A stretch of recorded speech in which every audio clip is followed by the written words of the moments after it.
Hi అండి. This పూర్ణిమ.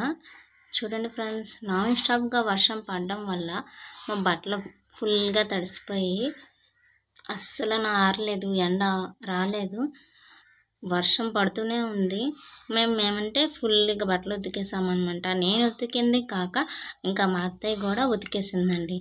చూడండి, అస్సలు కరెంట్ లేదు. చూడండి, మీటర్ దగ్గర కరెంట్ లేదు, అయినా సరే ఇలా ఆరిపెట్టాను. నా ఐడియా, మంచాలు 3 మంచాలు వేరువేరుగా చేసి వాటిపై కర్రలు వేసి ఇలాగ ఆరబెట్టానండి. నా చిట్కా మీకు నచ్చినట్టుగా అయితే నాకు లైక్ చేయండి, నా వీడియోస్ ఫాలో చేయండి, సబ్స్క్రైబ్ చేయండి ఫ్రెండ్స్.